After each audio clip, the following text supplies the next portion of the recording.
Hi everybody, Scott here, back for another episode of Let's Drink Some Tea. And today we are going to be drinking a new tea that we've never offered before and should be just recently listed on the site once this video comes out. And we're also going to be talking a little bit about smokiness in pu'er, specifically Xiang pu'er, raw pu'er tea, how how it gets there, the reasons for it. This tea is really interesting because it's a I'll let you know what it is. It's a 2018 Xiang, which is a relatively a new brand for us. We started selling it, I guess, I don't know, a year and a half ago. Guangdong person who he has worked in Yunnan pressing teas for just over a decade now, and has his own brand of tea. Also somebody that Hailong knows as well. And really high quality teas, really interesting teas, more tending to be Shishuanbana oriented teas, Menghai specifically, his productions. But this one is really interesting. It's called Yun, which basically Yan is like smokiness, smoke, and Yun is like a rhyme. So it's a smoky rhyme. And I remember taking it out of the package when I first got the sample of it and thinking, wow, that's smoky. And then seeing the name and I thought, oh, wow. It seems like he's kind of intentionally created a smoky pu'er.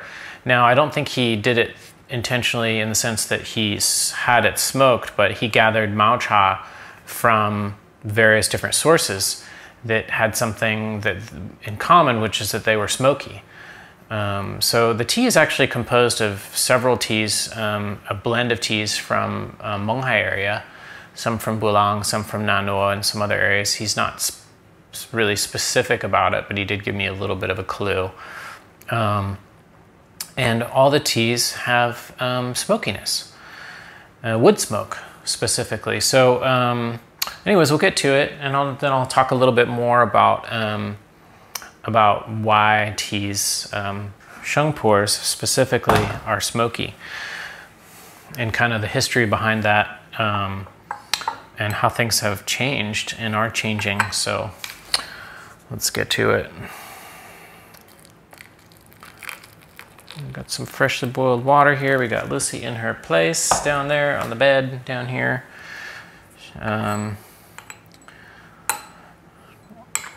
It's cold February day here. Looking forward to warmer weather. But anyways, I'm gonna do, actually, I'm gonna drink the wash on this one because I think I don't want to wash away the smoke. I mean, well, I've tried this before. It doesn't wash away the smokiness. There's plenty more smokiness. But I want to drink it and just comment on this first steep. They're really nice tea, really fascinating, good tea. But just the fact that it's intentionally a smoky tea is very interesting to me because in the past, smokiness in Xiang pu'er was very much not a desirable trait. But I think perhaps, like a lot of things, people have developed a nostalgia, kind of like how I was talking about the Ma Bei Tuo, the Xiaguan horse's back tuo, which harkens back to the days when tea was taken on horseback and the horse's sweat and the sweat got into the tea. This could be another form of nostalgia as well, I think.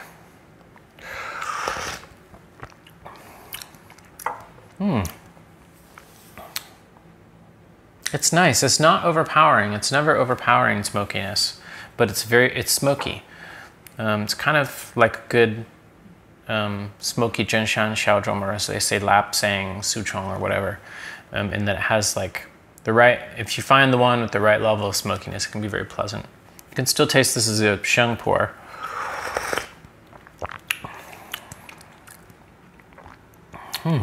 It's kind of savory too. It's kind of a great aperitif, actually, sort of after meal tea.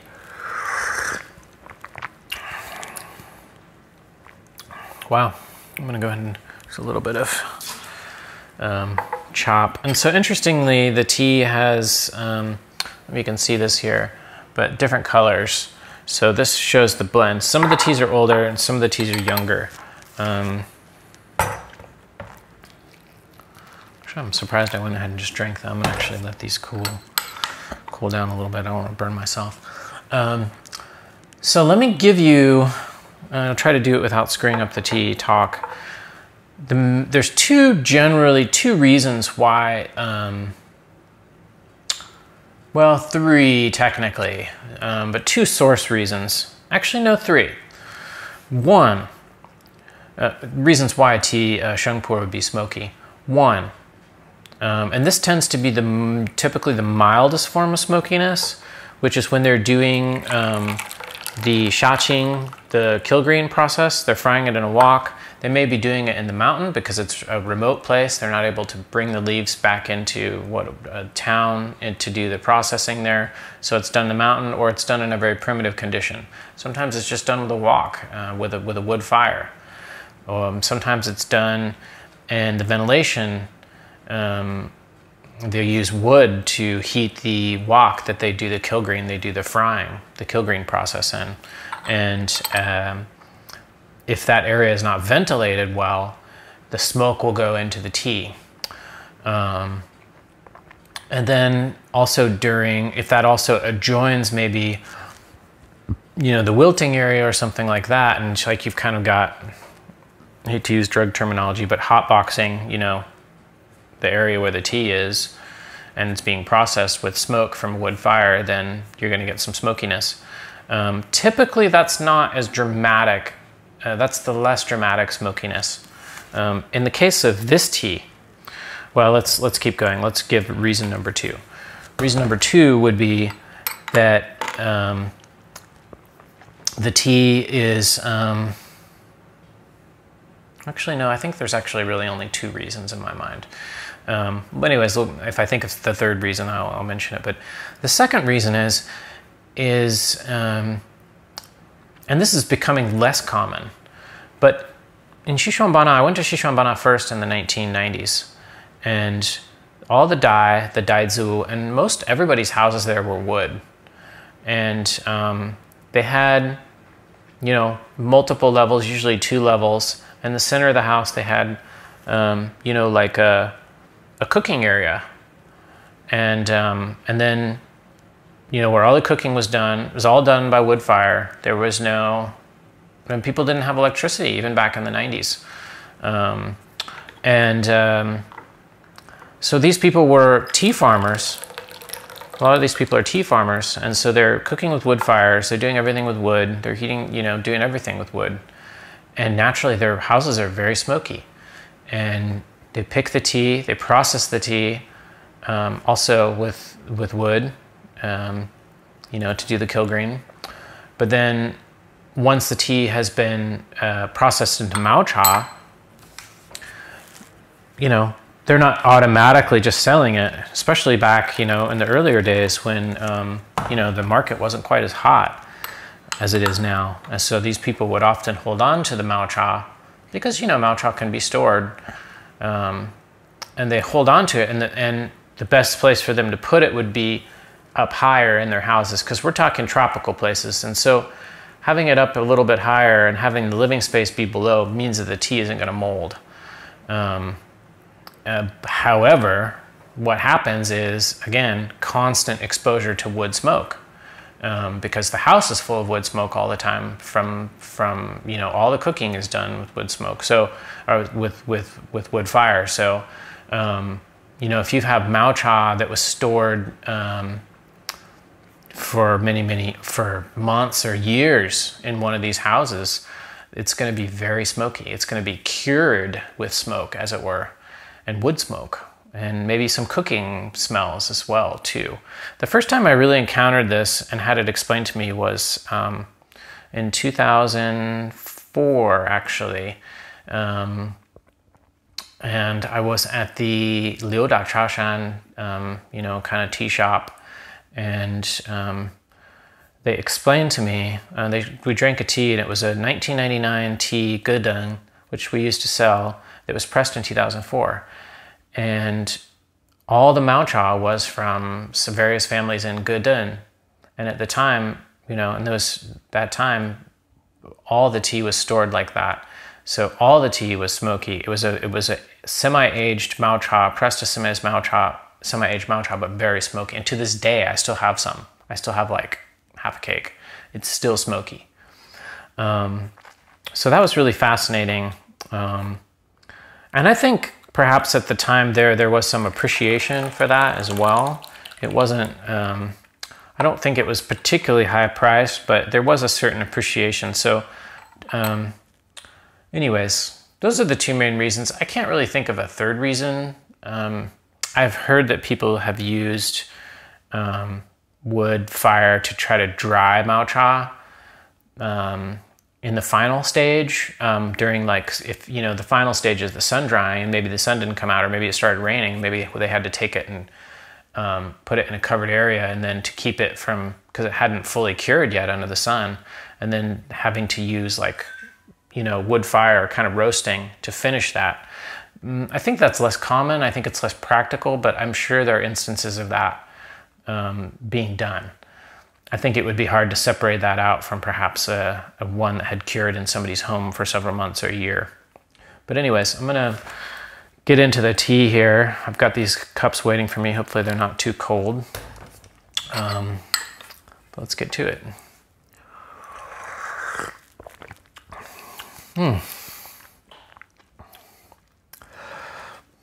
It's like smooth and buttery and smoky at the same time. It reminds me a little bit of Tianjin.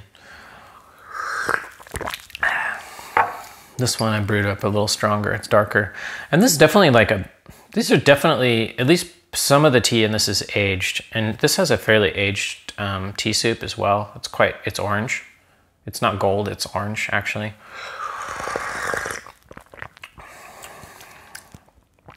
Wow. That has a real bitey bitterness too, which makes me think that this is perhaps primarily Boulang-Shan material. And I know it has some of that in there, but I don't know, you know, the ratios.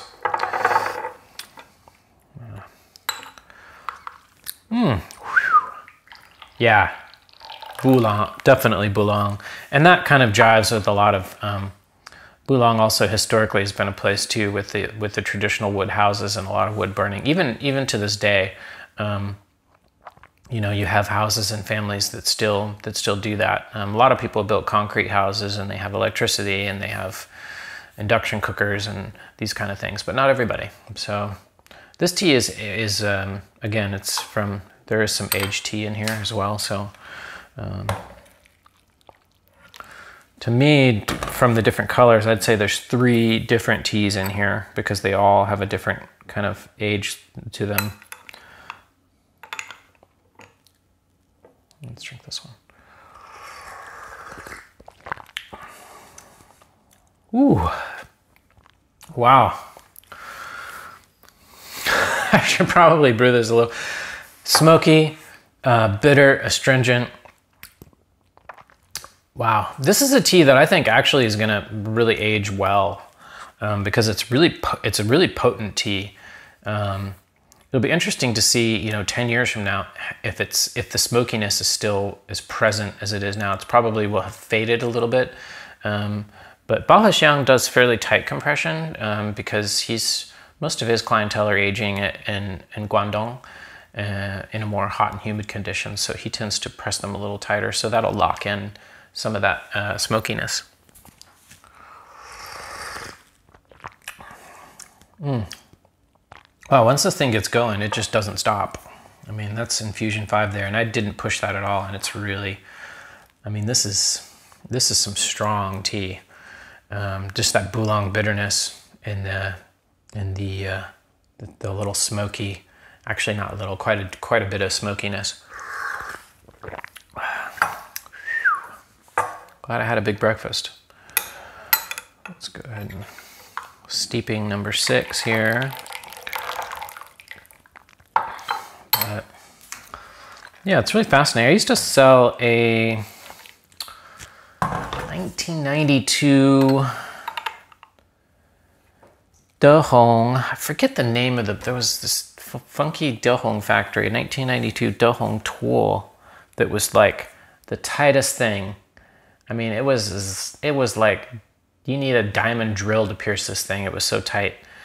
And that was just ultra smoky. I mean, they just locked in the smokiness, and it was like once you got it apart, it was just chop. Quite a nice aged feel, but also a lot of smokiness. Maybe some old customers back in the early aughts, the early 2000s remember that tea. I don't think I had very many of them at the time. You know, I'd buy 10 or something, 10 tuo cha, and that would be, you know, but it wasn't cheap either. So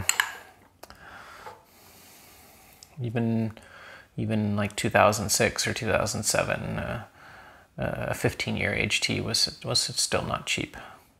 That's kind of right when pu'er was really starting to take off in China.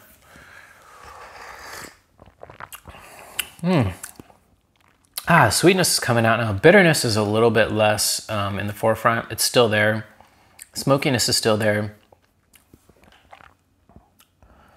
Wow, there's a lot going on here. This is a fascinating tea. It's definitely not for everybody, but I definitely, I think if you like or are interested in smoky teas, or you like oolong teas and you don't mind a little bit of smoke, I would recommend this tea. I haven't priced it yet, but I think it's going to be relatively affordable, and also keeping in mind that it's semi-aged.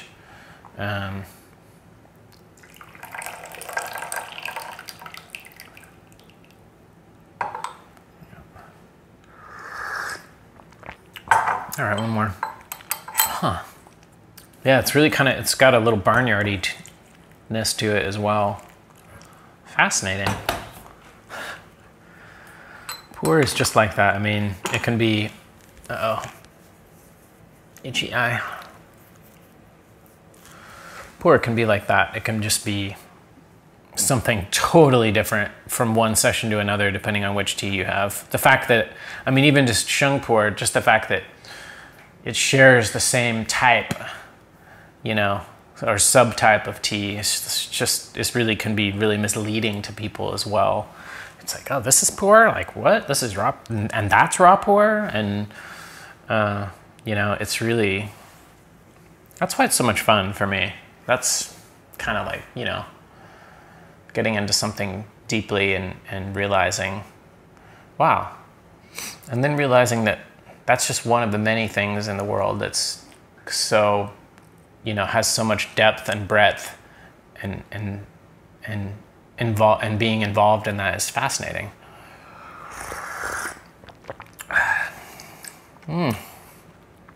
Nice. I really should have gone a little tamer on the early steeps to try to coax this out, because it's really nice right now. It was a little bit too aggressive for me when we were doing like 3, 4, 5, and then now I could have nursed it a little. I could have played a little nicer with myself with shorter brewing, but I was talking a lot, so.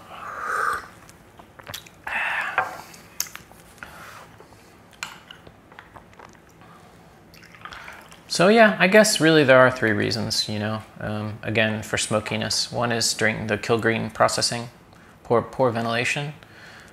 Second, storage, mao chop being stored in a smoky environment for months or years.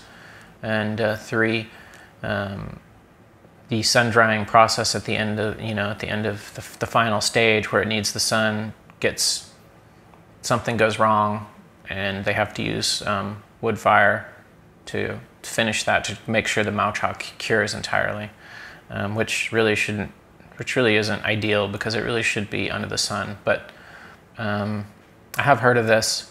I haven't actually seen it, but I know that it's a reason. So yeah, 3 reasons. Anyways, you know, just to recap, you know, the cliff notes for the